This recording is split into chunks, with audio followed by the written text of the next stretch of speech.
मुलं येतच नव्हते कोण, आज पण कमीच आहे तशी. काल तर खूपच कमी होती.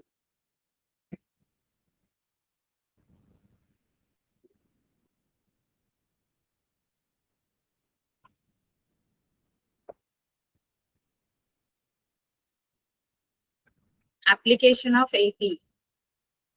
आपण आपलं जे दैनंदिन आपलं आयुष्य आहे त्याच्यामध्ये दैनंदिन जीवनामध्ये आपण एपी अरिथमेटिक प्रोग्रेशन म्हणजे अंकगणित श्रेणीचं आपण कसं ऍप्लिकेशन करू शकतो. ऍप्लिकेशन म्हणजे त्या कन्सेप्टचा आपण आपल्या दैनंदिन जीवनात वापर कसा करतो किंवा करू शकतो है ना. एपी काय आहे माहिती आहे सगळ्यांना. एपी अरिथमेटिक प्रोग्रेशन, अंकगणित श्रेणी. Yes ma'am. माहित आहे सर्वांना. अंकगणित श्रेणी हा एक सिक्वेन्स आहे. एपी हा एक सिक्वेन्स असतो. अंकगणित श्रेणी ही एक क्रमिका असते ज्याच्यामध्ये जे कन्झिक्युटिव्ह टर्म्स आहेत म्हणजे क्रमागत जे संख्या असतात त्यांच्यामधला फरक हा सारखा असतो. त्यांना आपण अंकगणित श्रेणी असं म्हणतो, एपी असं म्हणतो. कन्झिक्युटिव्ह टर्म्स मधला डिफरन्स जो आहे तो सेम असतो, कॉन्स्टंट असतो. त्याला आपण एपी असतो. बरोबर आहे. Yes ma'am. येस आता मॅम. एपी मध्ये ना, एपी मध्ये आपल्याला कळलं. आता आपल्याला वर्ड प्रॉब्लेम आहे म्हटल्यानंतर आपल्याला आधी गणित समजून घ्यायचंय. गणित समजून घेतल्यानंतर त्याच्यामध्ये काय दिलेलं आहे म्हणजे कसं आहे, भरपूर गोष्टी आहेत अंकगणित श्रेणीमध्ये. टीएन असतो म्हणजे टर्म असतो, एन असतो, एस एन असतो है ना. आता समजा एक एपी असं आहे. मी सोपं आहे, मी सगळीकडे हेच उदाहरण देते. तर ही एक सोपी वाली एपी मी तुम्हाला दिलेली आहे. तर याच्यामध्ये टीएन काय आहे, एस एन काय आहे, एन काय आहे हे आधी कळलं पाहिजे. मी नेहमी म्हणजे प्रत्येक वेळेला अंकगणित श्रेणी शिकवताना हेच सांगते की तुम्हाला ना हे कळलं पाहिजे की टीएन काय आहे, एस एन काय आहे, एन काय आहे. त्या सगळ्यामध्ये फरक आहे. मुलं कन्फ्युज होतात. वर्ड प्रॉब्लेम मध्ये तर हमखास कन्फ्युजनच असतं की काय घ्यायचं नक्की. दिलेली संख्या ही एन आहे, टीएन आहे की एस एन आहे तेच कळत. उदाहरण असतील तर त्याच्यामध्ये आपल्याला त्यांनी असं स्पेसिफाय केलेलं असं किंवा दिलेलं असं की हा बाबा एन आहे किंवा टीएन आहे किंवा एस एन आहे. पण वर्ड प्रॉब्लेम मध्ये काय, वर्ड प्रॉब्लेम आहे त्याच्यामध्ये आपल्याला ओळखायचंय काय दिलंय, काय विचारलंय. आपल्याला सगळं आपल्याला समजून ते गणित वाचून समजून घ्यायचं असतं. असंच असतं ना वर्ड प्रॉब्लेम.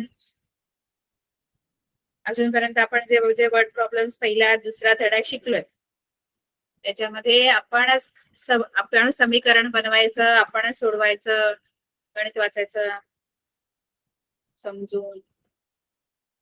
बरोबर. Yes ma'am. आता बघा टीएन म्हणजे काय असतो. टीएन म्हणजे टर्म असतो, पद असतं, पद. आता समजा मी T5 सांगितलं. आता टीएन पद आहे बोलल्यावर तो ह्या अंकगणित श्रेणीत आहे, पद आहे ते त्या अंकगणित श्रेणीत. 5वं T5 बोललं तर 5वं पद म्हणजे हे येणार, हे 5वं. बरोबर. Yes ma'am. S5 बोललं, S5 तर S5 म्हणजे काय. T5 कळलं, T5 टर्म आहे, तो पद आहे, 5वं पद. S5 काय असतं.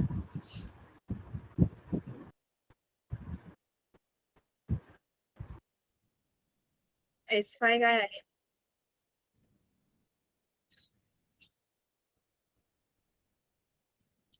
S5 म्हणजे सम्स. एस जो डिनोट करतो तो सम साठी आहे.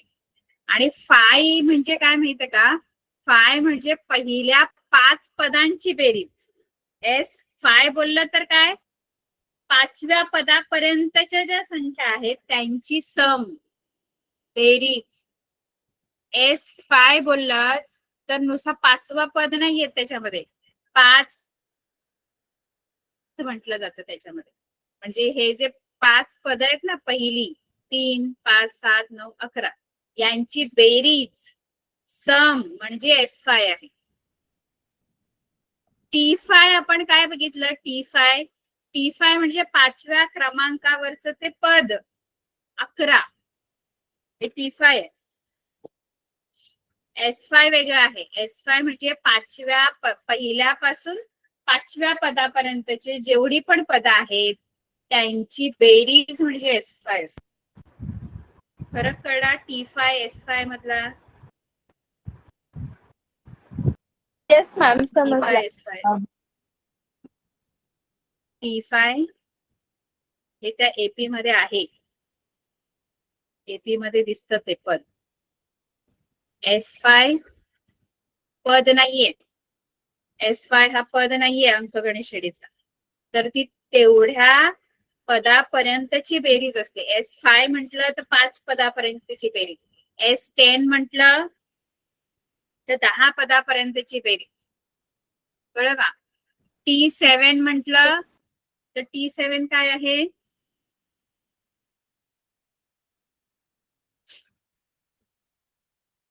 T7 म्हणजे 7व्या क्रमांकावरचं पद. कोणतं आहे T7? 15 आहे. 15 हा T7 आहे. S7 म्हणजे 7व्या पदापर्यंतची बेरीज, म्हणजे या सगळ्यांची बेरीज. आणि N म्हणजे क्रमांक असतो त्या पदाचा. N हा क्रमांक, ते कुठेच दिसत नाही. आता समजा मी 15 किंवा इथे 17 दिलं, तर 17 जो आहे, 17 हे पद आहे. पण त्याच्यासाठी N काय आहे? N 17 हे टर्म आहे, हा टर्म आहे, TN आहे. पण त्या TN साठी N काय आहे? N म्हणजे त्याची जागा त्या अंकगणित श्रेणीतली, ती काय आहे? कितव्या क्रमांकावर आहे हा पद? 17, 8. 8व्या पदावर. 8व्या पदावर. मग 8 हा त्याचा क्रमांक आहे. कधी कधी मुलं 8 TN घेतात, 17 N घेतात. तर 17 हा TN आहे आणि N 8 आहे. N हा क्रमांक असतो त्या पदाचा, अंकगणित श्रेणीतला क्रमांक. आणि TN हे ते पद असते जे अंकगणित श्रेणीत आहे. आता हा 11 जो आहे, 11 हा पद आहे, पण त्याचा क्रमांक 5वा आहे. 5 हा N आहे त्याच्यासाठी आणि 11 हा TN आहे. N आणि TN मध्ये खूप कन्फ्युजन होतं मुलांचं, ते नका करू. N क्रमांक असतो आणि TN पद असतं. काही मुलं N ला TN घेतात, TN ला N घेतात. तर याच्यामधला फरक कळला तिघांमधला? N हा क्रमांक आहे, जो N जो आहे तो अंकगणित श्रेणीत नसतो. N दिसत नाही अंकगणित श्रेणीत, पण तो क्रमांक आहे. जसं 3 हा पहिलं पद आहे, त्याच्यासाठी N 1 आहे. हा N याच्यासाठी 3 साठी N 1 आहे. 5 साठी N किती आहे? या 2. पदासाठी N किती आहे? 2 आहे. 13 हे पद आहे, त्याच्यासाठी N किती आहे? 13 हे टर्म आहे, त्याच्यासाठी N किती आहे? 6. 6. कळलं? Yes, ma'am. आता आपण वर्ड प्रॉब्लेम बघूया.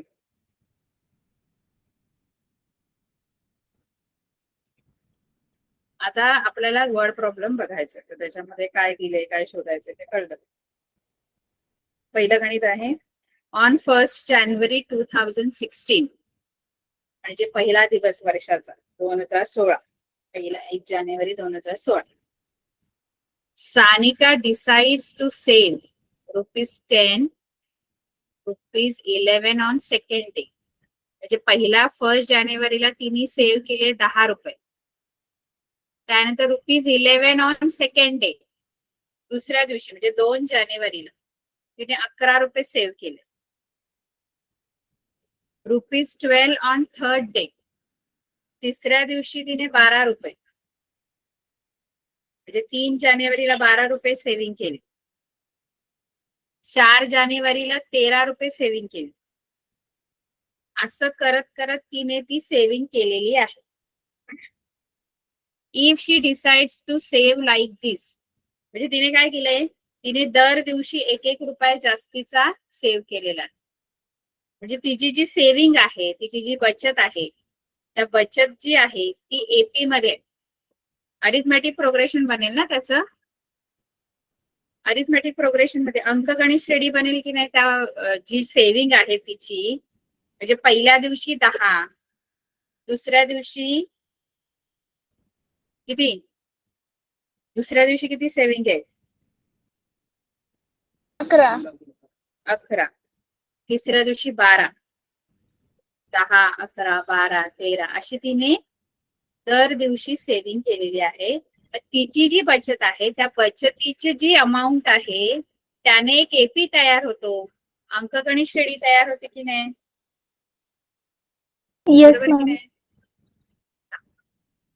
तर त्यांनी इथे एपीचा उल्लेख कुठेही केला नाही की तिची सेव्हिंग एपी मध्ये आहे वगैरे. ते आपण समजून घ्यायचंय. कुठेतरी दिसतं का या गणितामध्ये त्यांनी एपी वगैरे दिलंय की तिची सेव्हिंग एपी मध्ये आहे, अरिथमॅटिक प्रोग्रेशन मध्ये आहे किंवा अंकगणित श्रेणीमध्ये आहे तिची बचत, कुठेच नाही दिली. पण तिने जी बचत केली आहे त्या बचतीवरून आपल्याला समजतं की ते एपी तयार होते, त्याच्याने अशी एपी बनते. तिची जी सेव्हिंग आहे, नाव काय तिचं, सानिका.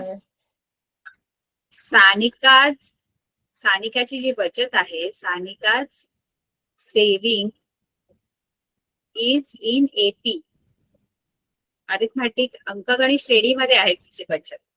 अंकगणित श्रेणी कशी तयार होते, 10, 11, 12, म्हणजे हे पहिल्या दिवशीचं पहिलं पद, म्हणजे पहिल्या दिवशीची बचत 1 जानेवारीची, हे दुसरं पद, हे तिसरं पद, आणि असं सो ऑन आहे. ती बचत कधीपर्यंतची आहे, तर ती बचत आहे देन ऑन 31 डिसेंबर 2016, 31 डिसेंबर म्हणजे त्या वर्षाचा शेवटचा दिवस. What would be her total saving, शेवटच्या दिवसापर्यंतची तिची टोटल सेव्हिंग किती होईल. आता मला तिची टोटल सेव्हिंग काढायची. आता आपल्याला बघा ना, हे पहिलं पद आहे T1, हे T2 आहे, हे T3 आहे, T4 आहे, T5 आहे. असं कुठल्या टर्म पर्यंत आपल्याला मिळू शकतं. आता ही पद आहेत, पहिल्या दिवशी 10, 11, 12, 13, 14, 15 अशी किती दिवस तिने सेव्हिंग केली असेल,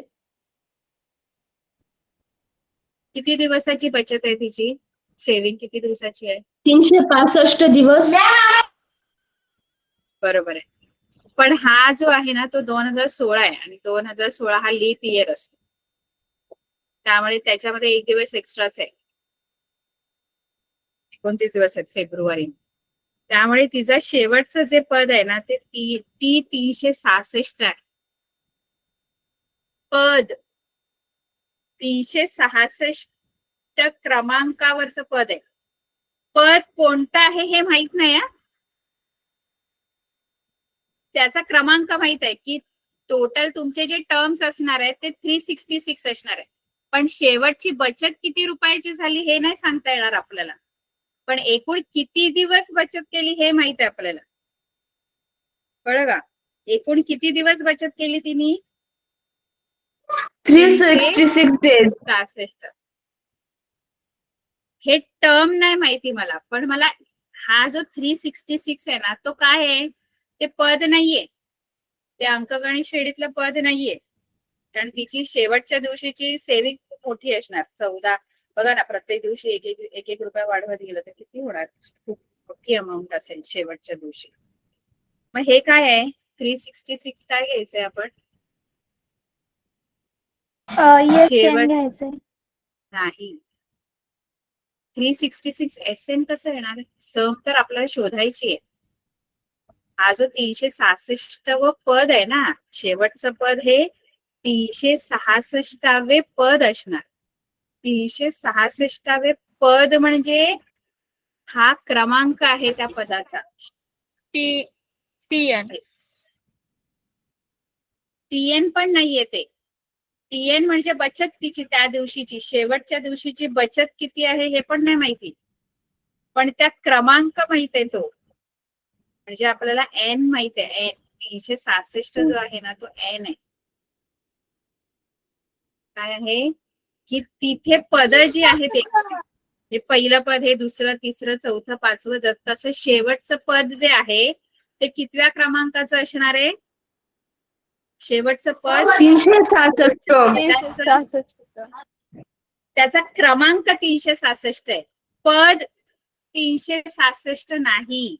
त्या पदाचा, म्हणून मी तुम्हाला सांगते. आता इथे बघा, 14 हे पद आहे आणि त्याचा क्रमांक कितवा आहे?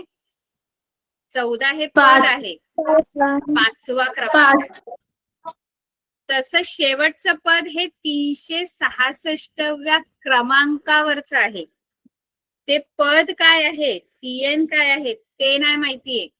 ते कसं सांगू शकणार? ते आपल्याला खूप मग कॅल्क्युलेशन करावं लागेल. पण त्याचा क्रमांक माहित आहे की 66व्या दिवशी झालेली आहे. म्हणजे तो T366 म्हणजे N366 आहे. TN तो क्रमांक नाही माहित. बघा, मी जर T5 लिहिते तर T5 हा क्रमांक आहे ना त्याचा. पद तर वेगळा आहे ना. T5 बोलल्यावर T5 टर्म नाहीये तो. 5 हा त्याचा क्रमांक आहे. T5 14 आहे आणि 5 त्याचा क्रमांक आहे. कळलं?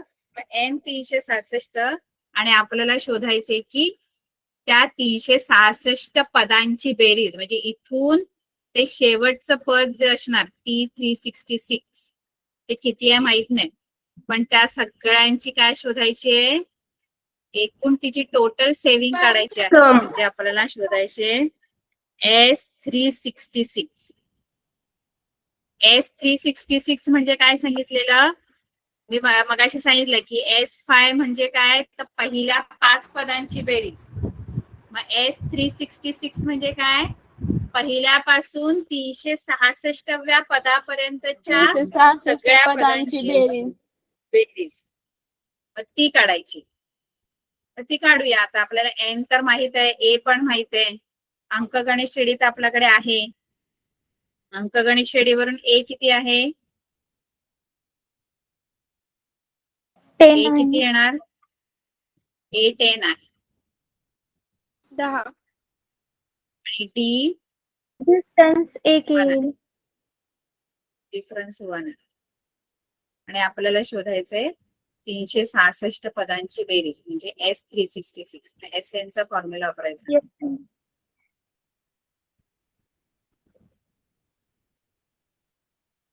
N आपल्याला माहित आहे 366. A 10 आहे. N366 minus 1 into D1.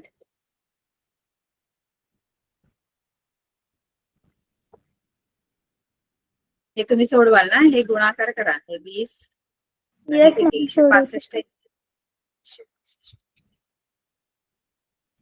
183 गुणिले 385.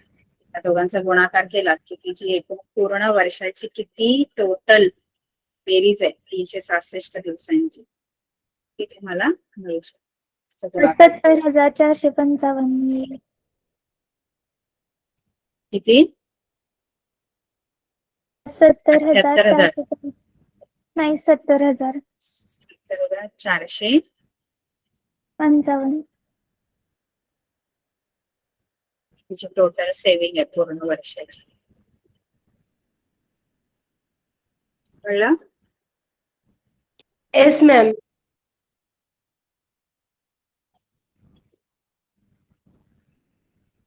दुसरं गणित.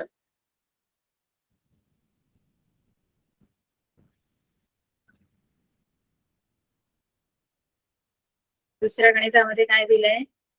अ मॅन बॉरोज, बॉरो म्हणजे उसणे घेण्या, उसणे घेतले एका माणसाने. किती उसणे घेतले? ₹8,000, 8,000 उसणे घेतले. And agrees to repay with a total interest of ₹1360. म्हणजे 8,000 रुपये घेतले उसणे आणि त्याने अग्री केलं म्हणजे मान्य केलं रिपे करणार. रिपे म्हणजे पुन्हा ते फेडणार, पण फक्त 8,000 नाही तर विथ अ टोटल इंटरेस्ट, त्याच्यावर व्याज पण त्याला द्यायचंय 1360. हा तो इंटरेस्ट आहे. आता मग त्याला जेव्हा फेडायचे आहेत तेव्हा एकूण किती पैसे फेडावे लागतील?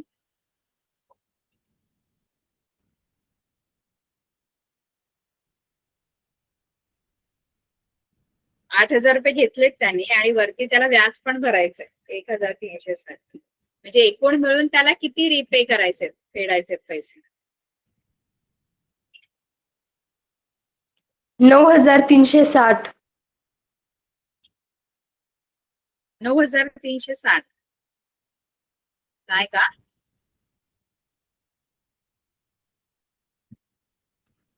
बरोबर की येस नाही? मॅम, 9,360. 8,000 आपण, हा, तर एकूण जे 9,360 त्यांना फेडायचे आहे. आता ते फेडताना त्याने काय केलं माहितीये का? त्याने ना इन्स्टॉलमेंट्स मध्ये फेडायचं ठरवलं. इन 12 मंथली इन्स्टॉलमेंट मध्ये फेडायचं. इन्स्टॉलमेंट कळतं तुम्हाला? म्हणजे दर महिन्याला एक स्पेसिफिक अमाऊंट तो देणार. म्हणजे पण तो जो हप्त्यानुसार. इन्स्टॉलमेंट, हप्ता बरोबर, हप्त्याने फेडणार आहे. आणि किती हप्त्यात फेडणार आहे तो? 12 हप्त्यांमध्ये फेडणार. म्हणजे बारा हे 12 महिन्यामध्ये. हा, बरोबर. पण 12 महिने, आता जनरली आपण हप्ते जेव्हा लावतो ना तेव्हा सेम अमाऊंट असते आपली, की दर महिन्याला मी 500 रुपये देईन, म्हणजे इक्वल अमाऊंट असते ना आपली, सेम अमाऊंट असते. पण ह्याने जे इन्स्टॉलमेंट लावले ना ते सेम अमाऊंटचे नाही लावले. त्यांनी कसे लावले माहितीये?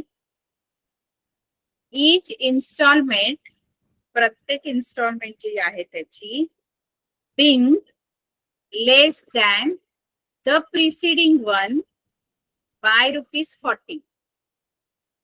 म्हणजे काय? की प्रत्येक इन्स्टॉलमेंट जी आहे being less than the preceding one, preceding म्हणजे मागची जी इन्स्टॉलमेंट असेल तिच्यापेक्षा 40 ने लेस दॅन आहे. म्हणजे आता या महिन्याची जी इन्स्टॉलमेंट आहे ती आधीच्या महिन्याच्या इन्स्टॉलमेंटच्या 40 ने कमी आहे. म्हणजे आधी पहिली इन्स्टॉलमेंट D-40 झाले ना? हा, म्हणजे पहिली इन्स्टॉलमेंट जर 1,000 असेल, पहिली इन्स्टॉलमेंट जर 1,000 असेल तर पुढची इन्स्टॉलमेंट 9,060.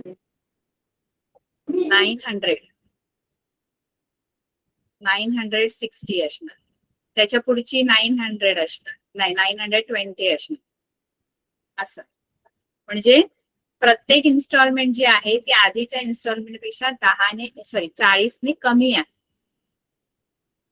आता 40 ने पुढचे नंबर कमी कमी होत गेले की आपला डी जो आहे तो निगेटिव्ह असतो, कारण आपण T2 मायनस T1 जर केला तर ते मायनस मध्ये येणार. बरोबर आहे?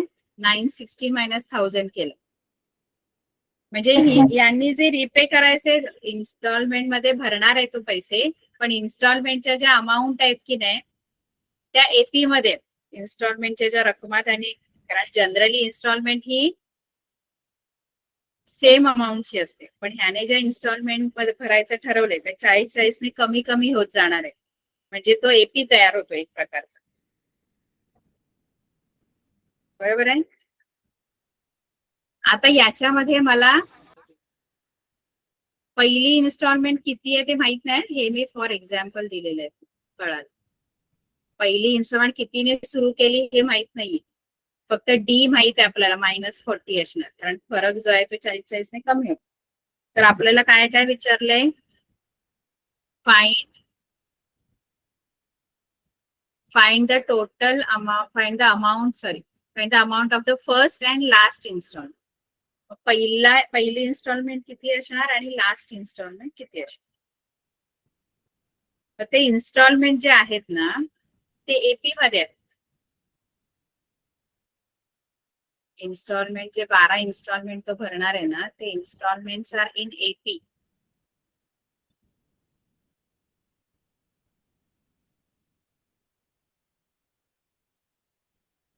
Are in AP. एपी मध्ये. आता पहिला टर्म माहित नाही, तो शोधायचा आपल्याला, पहिला आणि लास्ट. टोटल किती इन्स्टॉलमेंट्स आहेत असे? T1, T2, T3. T1 म्हणजे पहिली इन्स्टॉलमेंट, ही दुसरी, तिसरी, चौथी, अशी किती पर्यंत आहेत इन्स्टॉलमेंट टोटल? किती हप्ते लावलेत त्यांनी? 12. हा टर्म आणि हा टर्म शोधायचा आहे. एन टोटल जे तुम्हाला एकूण इन्स्टॉलमेंटचे मिळून, म्हणजे या सगळ्यांची मिळून जी सम बनते S12, ती म्हणजे त्याला एकूण जे रिपे करायचे ते पैसे आहेत. 12 पदांची बेरीज म्हणजे त्याने जे रिपे करणार आहे टोटल अमाऊंट, किती रिपे करायची त्याला, एकूण अमाऊंट, त्याचेच इन्स्टॉलमेंट केलेत ना त्यांनी, त्याला एकूण जे फेडायचे पैसे त्याचे, ते किती आहेत? S12 किती आहे? एस म्हणजे बेरीज. S12 किती आहे? 9,360. 9,360. N12 आहे आणि बी तुमचं -40. तर एसएनचाच फॉर्म्युला वापरायचा. हे कळलंच सगळ्यांना काय आहे? Yes ma'am. मॅम समजलं. कारण एस बोललं की तेवढ्या पदांची बेरीज असते.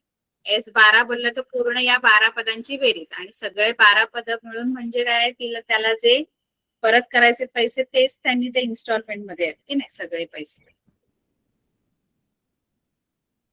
आता S12 आपल्याला दिलेला आहे, N12 आहे.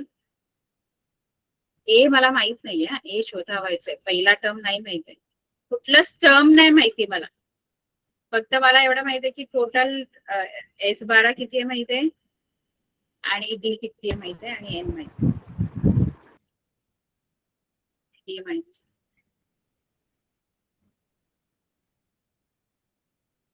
S12 मला दिलेला आहे 9360. इथे टाकते, इथे 6 6 12 minus 1 11 into -40. हा 6 इथे जाऊन डिवाइड केला तरी चालेल. इकडे काय राहील? 2a प्लस 11 इंटू -40 किती होतात?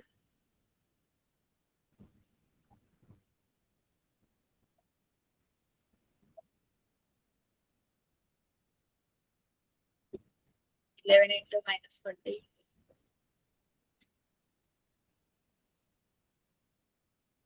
अरे बोला. 440 वजा 440.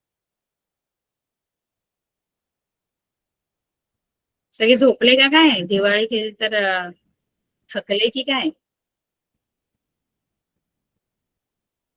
6 ने जातो ना याला, 6 आहे की 6? 1560 प्लस 1560. आता हे 2a इथेच ठेवा, हे -440 इकडे आल्यावर +40.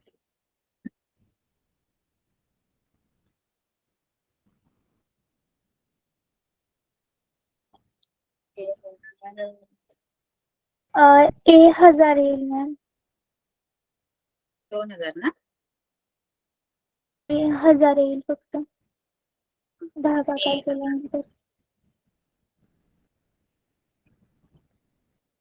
8000 आला. पहिली इन्स्टॉलमेंट म्हणजे जशी मी असंच मगाशी असंच दिलेलं, मला माहिती होतं ते 1000 आहे पहिली, मी असंच फॉर एक्झाम्पल दिलं, पण 1000च आहे त्याची पहिली इन्स्टॉलमेंट. आता आपल्याला पहिली इन्स्टॉलमेंट मिळाली, आता त्याची शेवटची इन्स्टॉलमेंट पण काढायची. शेवटची इन्स्टॉलमेंट म्हणजे काय शोधायचं आपल्याला?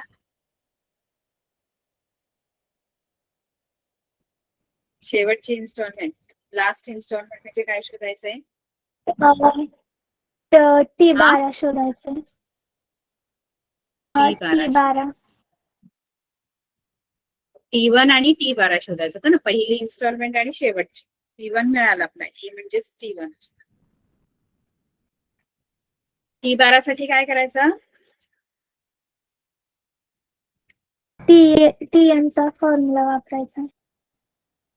तो वापरा तुम्ही आणि शोधायचं. ठीक आहे, ती येस. तुमची लास्ट इन्स्टॉलमेंट.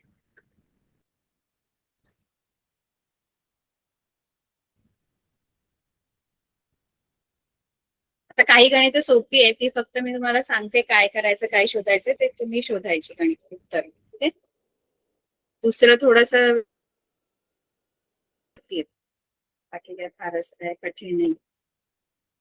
सचिन थर्ड वाला बघा. Sachin invested in a national saving certificate scheme.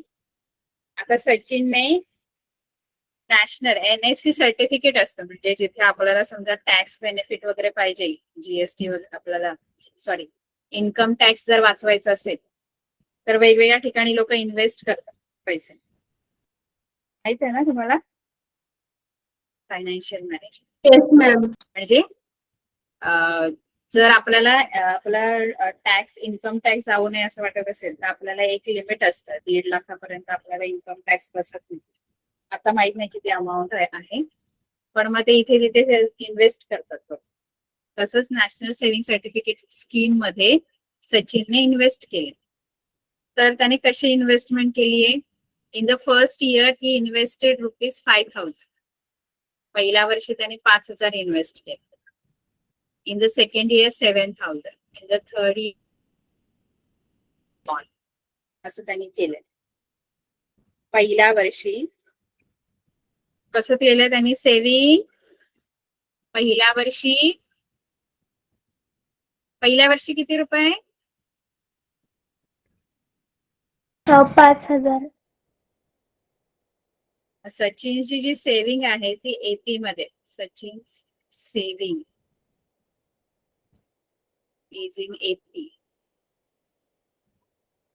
ती AP आपल्याला बनवता येईल. दुसऱ्या गणितात बनवता येत नव्हती कारण त्याच्यामध्ये टर्मच माहित नव्हते. याच्यात माहित आहे, पहिल्या वर्षी 5,000 सेव्हिंग केले, दुसऱ्या वर्षी 7,000, तिसऱ्या वर्षी 9,000, 11,000 असं त्यांनी अशी सेव्हिंग केली. आणि तुम्हाला विचारलंय की find the total amount that he invested in 12 years. 12 वर्षाची त्याची टोटल इन्व्हेस्टमेंट किती आहे? 12 वर्ष. 12 काय घ्यायचं? T12. N12 घ्यायचा. N12 घ्यायचा. N 12N घ्यायचा. आणि आपल्याला टोटल सेव्हिंग काढायला सांगितले ना. आपल्याला शेवटच्या वर्षी किती सेव्हिंग आहे हे नाही विचारले. शेवटच्या वर्षी किती सेव्हिंग आहे हे विचारलं असतं तर T12 काढलं असतं. पण आपल्याला विचारले की 12 वर्षात त्याची टोटल इन्व्हेस्टमेंट किती आहे. 12 वर्षाची टोटल इन्व्हेस्टमेंट जर काढायची तर काय करायचं?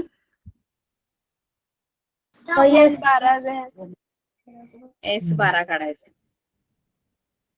12व्या वर्षी किती सेव्हिंग आहे हे विचारलं असतं तर T12 काढलं असतं.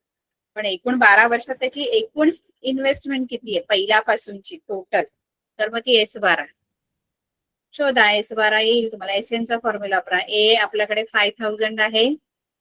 D किती आहे?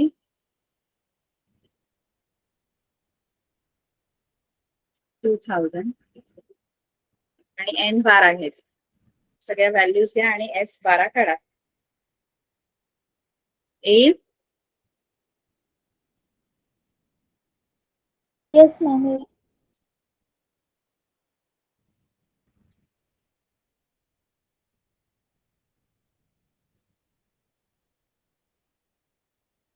पुढचं गणित काय दिलं?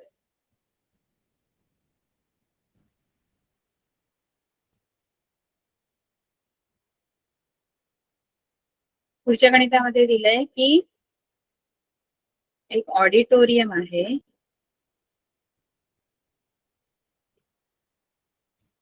ऑडिटोरियम म्हणजे एक हॉल आहे मोठा. There is an auditorium with 27 rows of seat. म्हणजे त्याच्यामध्ये 27 रांगा आहेत बसण्यासाठी अशा सीट्सच्या. म्हणजे सीट्स असतात ना आपले बसायला, त्याच्या रांगा ज्या आहेत त्या 27 आहेत एकूण त्या ऑडिटोरियम त्याच्या रांगा. पण त्या रांगांमध्ये जे सीट्स आहेत ना ते सेम नाहीयेत. म्हणजे ते तो जो त्याच्या सीट्स आहेत ना म्हणजे अशा रांगा 27 आहेत. असा समजा हा स्टेज आहे आणि असं ऑडिटोरियम आहे, तर तो ऑडिटोरियम ना असा आहे आणि अशा रांगा 27 आहे. म्हणजे ही पहिली रांग असेल, ही दुसरी, तिसरी, चौथी, अशा रांगा आहेत. अशा किती रांगा आहेत टोटल? शेवटची रांग किती आहे? टोटल किती रोज आहेत? 27. म्हणजे 27 टोटल रांगा आहेत अशा. कळलं का? आणि तो ऑडिटोरियम मध्ये सीट ज्या आहेत ना त्या अशा का काढल्या माहितीये मी? कारण पुढे दिले बघा तुम्हाला. का माहित आहे?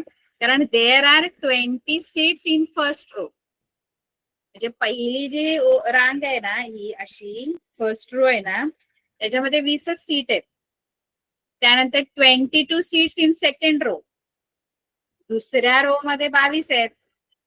असा नाहीये हॉल तुमचा, असा स्क्वेअर वाला हॉल नाहीये. स्क्वेअर वाला असत तर सगळ्या रो मध्ये सेम नंबर ऑफ सीट्स असतात. कळलं का? असं आहे. म्हणजे सीट ज्या आहेत त्या जसं जसं मागे जाऊ तसं तसं 2-2 सीट वाढत जातात. म्हणजे इथे पहिल्या रो मध्ये 20 सीट आहेत, इथे 22 आहेत, इथे 24 आहेत, 26, 28 असं आहे. अशा टोटल सगळ्या सीट आहेत 27व्या रो पर्यंत. कळतंय का? Yes, ma'am. म्हणजे या हो, ज्या ma'am. सीट्स आहेत ना त्या एपी मध्ये सीट्स ज्या आहेत त्या कशामध्ये आहेत? एपी मध्ये. सेम नंबर ऑफ सीट नाहीयेत, वाढत जातात.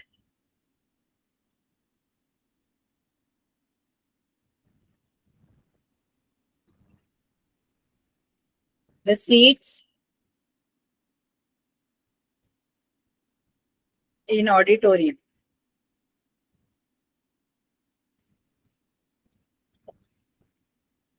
are in AP. AP मध्ये. मग कसा एपी बनेल? एपी कसा बनेल आपल्याला दिलेला आहे. पहिल्या रो मध्ये किती सीट?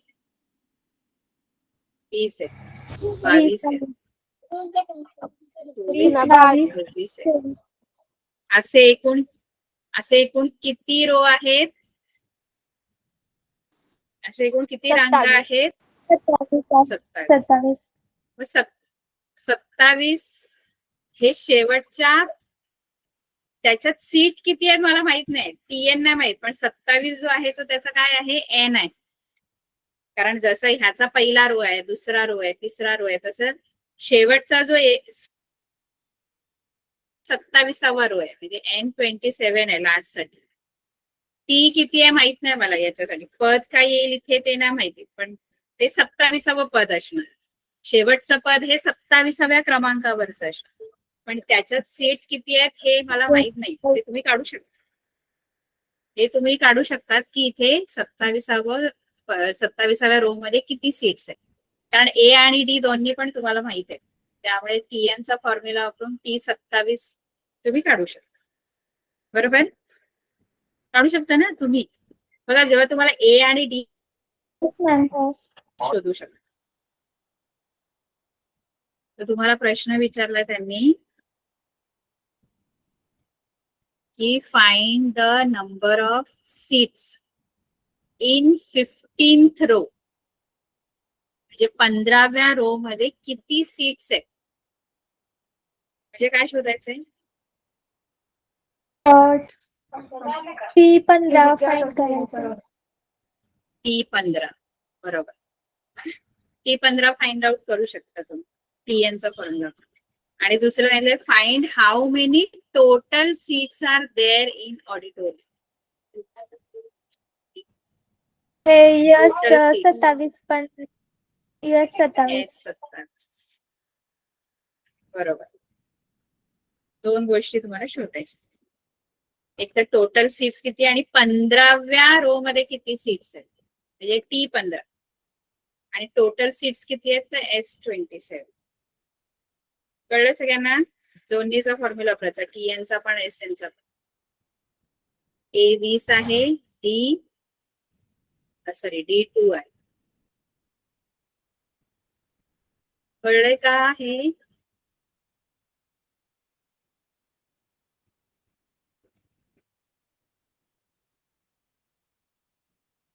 आहे Yes, ma'am.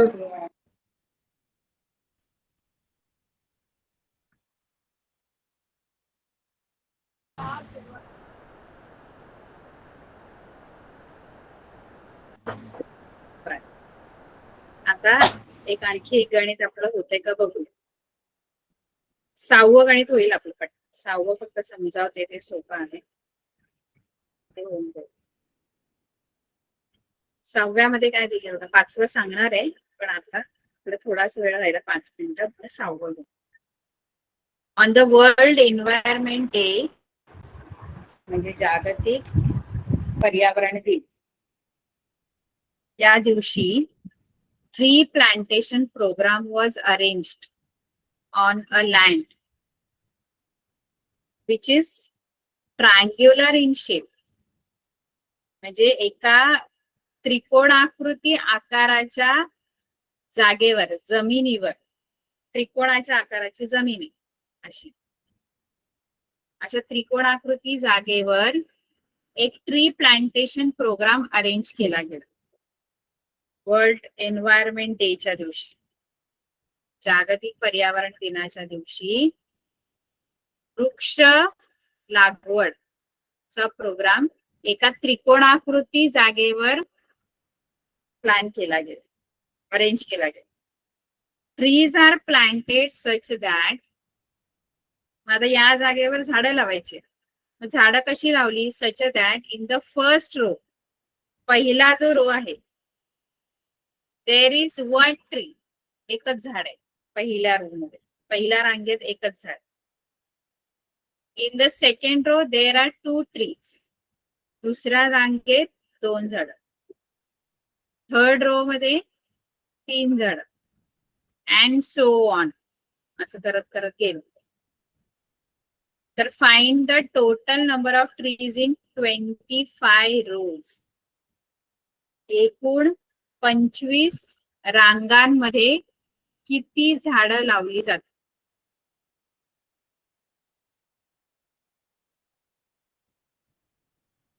तुमची जे ट्री प्लांटेशन आहे ते AP मध्ये. Number of trees planted are in AP. काय AP बनेल असा? पहिल्या रांगेत 1 झाड, दुसऱ्या रांगेत 2, तिसऱ्या रांगेत 3. परत टोटल 25 रांगा जर असतील तर त्या एकूण 25 रांगांमध्ये एकूण किती झाडं लावली जातात? मग इथे काय शोधायचंय तुम्हाला? 25 रांगांमध्ये एकूण किती झाडं लावली जातात? TN शोधायचं 25व्या आहे. रांगांपर्यंत 25 रांगां 25व्या रांगेत किती झाड आहेत ते नाही विचारले. TN नाही शोधायचंय. एकूण किती झाड आहेत 25 रांगांमध्ये मिळून? S25. S25 शोधायचंय. TN म्हणजे काय माहितीये का? T25 म्हणजे 25व्या रांगेत किती झाड आहेत हे मिळेल, पण S25 म्हणजे एकूण त्या 25 पहिल्या रांगेपासून 25व्या रांगेपर्यंत एकूण किती झाड आहेत त्यांची सम मिळते. तीच तर आपल्याला विचारले ना. आपल्याला विचारलंय की find the total number of trees in the 25 रोज. एकूण जे 25 रोज आहेत त्याच्यात टोटल नंबर ऑफ ट्रीज किती आहे? S25 शोधायचं आहे. कळलं? त्यासाठी A1 आहे आणि D पण 1 आहे आणि N25 घ्या. येईल सोडवता? Yes ma'am. Yes, एवढी गणितं सोडवायची, एक राहिलेलं आपण नंतर बघू. चालेल, बाकी सगळी सोडवायची. Okay ma'am. सर्वांना हॅपी दिवाळी. सगळ्यांची दिवाळी एकदम happy Diwali, छान. ma'am. Bye, good night. Bye ma'am. Good night. Sweet dream. संध्याकाळ.